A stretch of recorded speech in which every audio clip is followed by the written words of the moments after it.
Welcome to another class on computer networking. In this class, we will discuss the most important topic of data communication, that is OSI reference model. We will see each layers and their functions.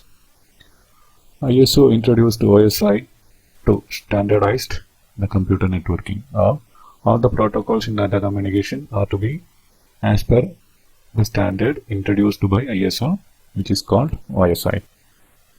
To learn more about protocols and standards and introduction of OSI layer, please visit the previous tutorial, whose link will be given in the description. OSI is a 7-layered approach in which the total data communication process is divided into small sequences, and all of them will fall under any of the 7 layers. OSI consists of 7 layers. It takes a layered approach in which the total task is divided into individual tasks, which are called layers, and OSI layer has 7 sets.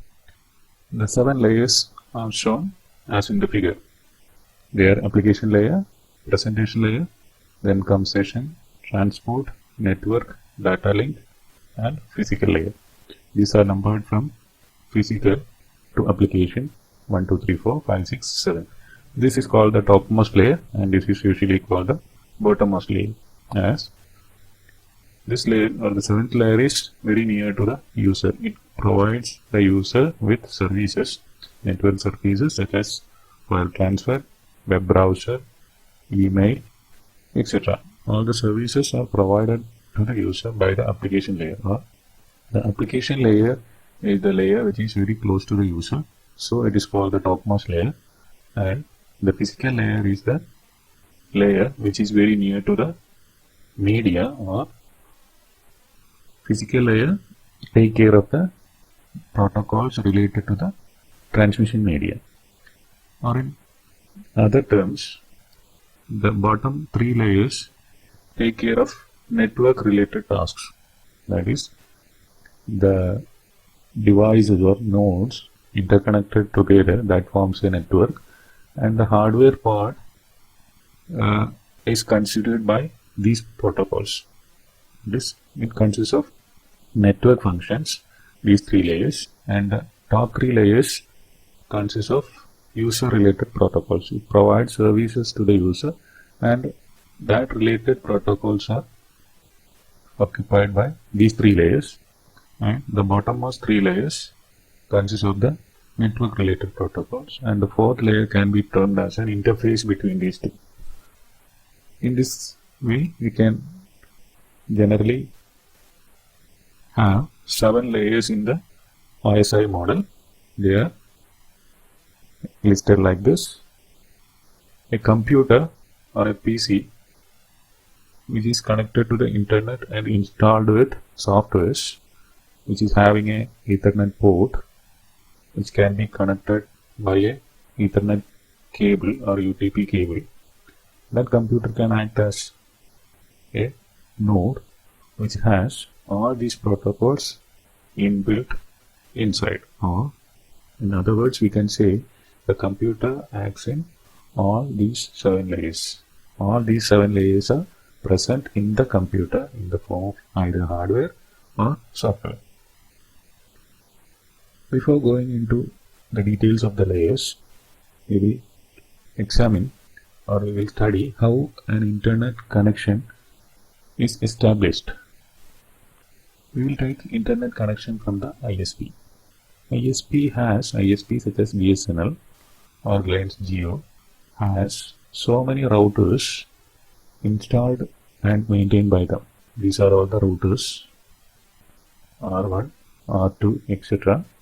So many routers are interconnected together to form an ISP network.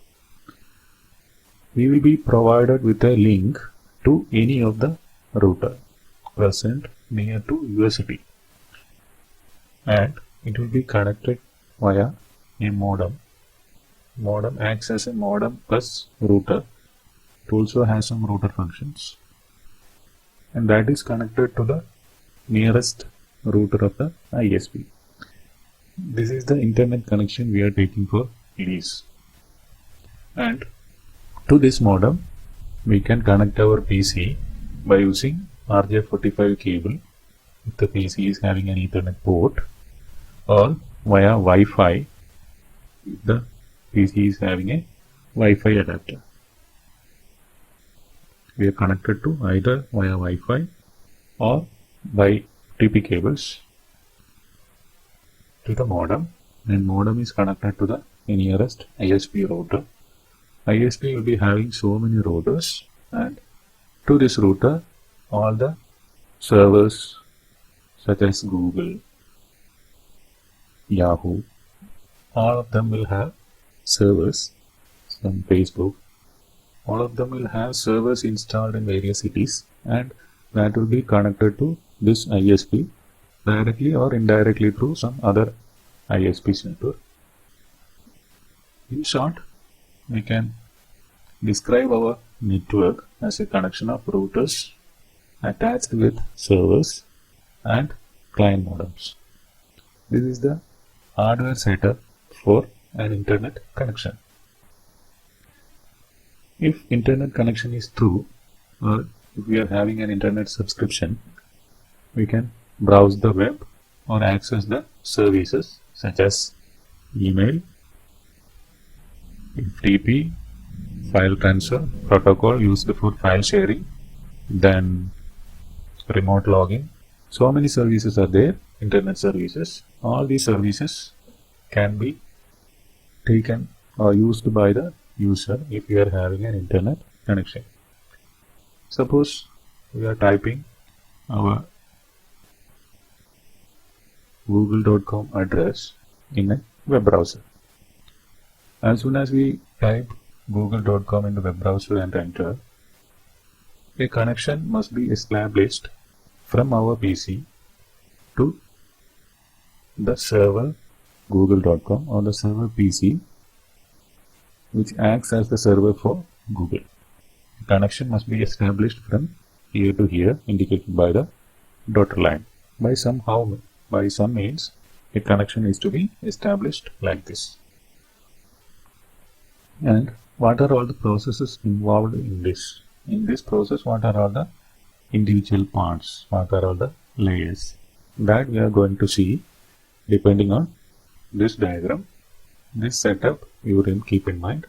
According to this example only, we are dealing on the 7 layers. Now, the topmost layer, which is the application layer, it provides services to the user. What are the services available? Some examples are file transfer, web browsing, then email, then another one is virtual terminal, that is by logging in one remote computer from your computer. So many services are there in the internet, and to achieve all these services we have different protocols: file transfer protocol for file sharing, HTTP bar HTTPS etc. for web browsing, SMTP port 3 etc. for email. So many protocols are there. These protocols directly interact with the user or directly interact with the user applications and provide services to the user. These protocols are called as 7th layer or application layer. Our application layer includes these protocols, that is FTP, HTTP, SMTP etc. are all the protocols which are used for giving services to the user. That lies in application layer. A corresponding protocol or its counterpart protocol, that is if we are using google.com web browsing, this server we have another server HTTP. This is client HTTP. Since it is a client HTTP, this is server HTTP. Its counterpart will be residing and acting in this PC, and a virtual connection is established between this server HTTP and web HTTP, or these two acts as in handshaking. That is the function of application layer. Or application layer consists of the protocols which are used for giving user with various services. Application layer is the topmost layer in OSI, interacts with the user, provides services to the user, and the protocols which enables user service are in the 7th layer or in the application layer. These are some applications commonly available. As I have said, file transfer, the application used is FileZilla, and the protocol used is FTP. These are web serving programs, Google Chrome, Mozilla, etc. And the protocol used is HTTP bar HTTPS. Then email, SMTP, POP3, etc. Virtual terminals, we use a protocol called Telnet. So many other services are there. Accordingly, so many protocols are there. Another protocol is DNS. DNS gives IP from the web address. Each server or each PC will be provided with a logical address called IP that we will see in the next session. This IP can be obtained if a domain name, this web address is called technically as domain name.